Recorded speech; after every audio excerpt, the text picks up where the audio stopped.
Did I reach my goals? Did I set goals appropriately at the beginning of the month in order to make sure that I could reach them? I had the proper resources in hand. If I didn't, I knew where to get them, where to go. And so as I reflect on this month, some things we did really well. The biggest goal for this particular month was a focus on team. And so from a team perspective, it's all about right person, right seat, at the right time, doing the right things. So I was sitting here and watching a documentary series on archaeology. Hey, I'm from the 80s. Who didn't want to be Indiana Jones when they grew up, right? And this particular series was talking about various cultures across the world. Some were in Egypt, some were in Peru, some were in Mexico, etc. And they were speaking specifically about pyramids and how each one of these particular cultures, you saw these great big vast pyramids. And when you dug deeper, it was important to understand that these pyramids were actually built on the foundation of other cathedrals, places of worship, or other pyramids themselves. And in some cases, there were 3 layers to that within the archaeology. And when I think about growing a business, and I'm thinking about the focus that we had this month on team, that really laid the groundwork. And so we've built on everything, right? In my story, I used to be a solopreneur. We took the solopreneur business and we moved that to a scalable business model. So we built on one foundation to build a bigger business, help more, add more value.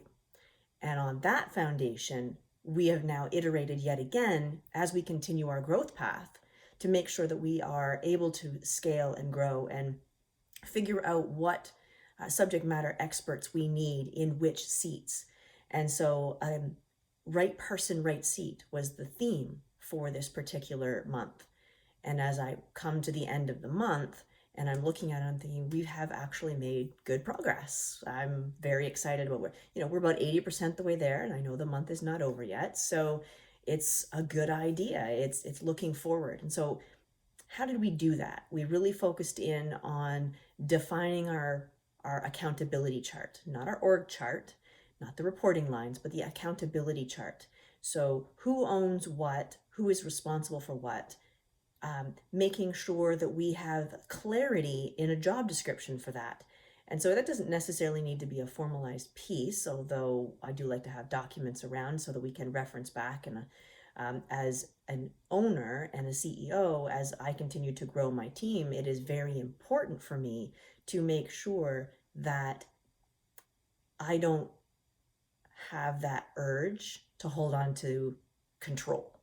I need to be able to let go in these various areas, especially the ones where I'm not strong. It's all about having great people around you and they're in the right seats doing the right thing. So that accountability chart really lends itself to making sure that people feel and understood what their role is. That clarity is super important for them to really own the role, and then giving them permission to own the role and doing the continual check-ins.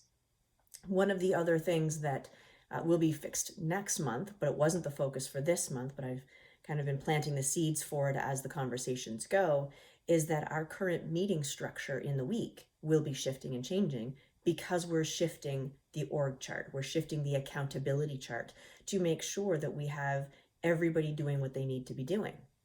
And so we're going to go from, for me, it'll be 7 one-on-ones that I was having over to now everybody's coming together at a level 10, because a lot of the time spent on those one-on-ones was, I talked to marketing and operations needs to know this, and I talked to operations and sales needs to know this, or fulfillment needs to know that, and so how much time do you spend doing the same thing? So-and-so didn't know that, and I needed to make sure they were informed.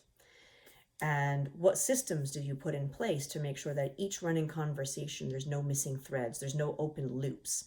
And so I know that I have a couple of different documents depending on the division, and they're the open loops. So here's what's sitting in my mind at 2:00 in the morning that I don't know. I don't know, and I don't understand where this particular piece of the puzzle is. And so I'm able to get an answer in a timely fashion, and that really helps, right? You move the ball forward, and the warning bells go off when something seems to be slower than you expected, and there's a reason for that. There's an understanding that there's something amiss. So the accountability chart was big, having clarity, making sure that people have permission to actually own that role. Don't come to me just with a problem. You got to come to me with a solution as well. Give me the pros and the cons. But we need to teach our team what that looks like, which really rolls into the last point that I wanted to make, which is rules of engagement. So rules of engagement go back to obviously your core values. You've got those, right? And you want to make sure that you are in alignment, they're in alignment.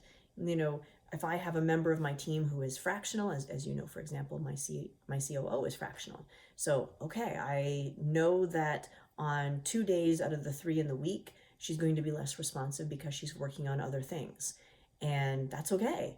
It doesn't mean, and so that's the other side of that. Thank you for telling me. And it doesn't mean that I'm not going to drop things into the chat because it's on my mind. It does mean that I know I'm not going to get a response back that day. And that's okay. Because if there's something really urgent, it's a 911, I'm not going to use chat, a basic function in between us. I'll probably pick up a phone or I'll send a text. I'll do something that is unusual for me as a method of communication in order to get attention. So the rules of engagement are the last piece. And so as we move forward, I'm excited about having all of those conversations wrapped up by the end of the month. That is a big win.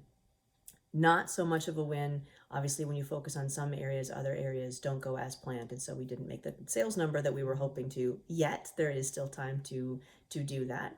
But ultimately, being able to provide the value out there is important. And we want to be able to do that. And so having people on the team that have the same vision and values and are wanting to be with you on that journey makes it a much easier lift.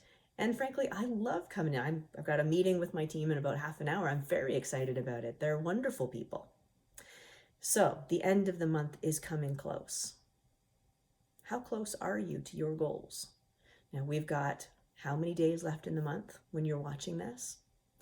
And what is the 80-20 rule, right? So 20% of the actions are going to get you 80% of the way there. What's the one thing that you could do today that will make that all better, that will move that ball forward and help you reach your goals and your objectives? What's that one thing?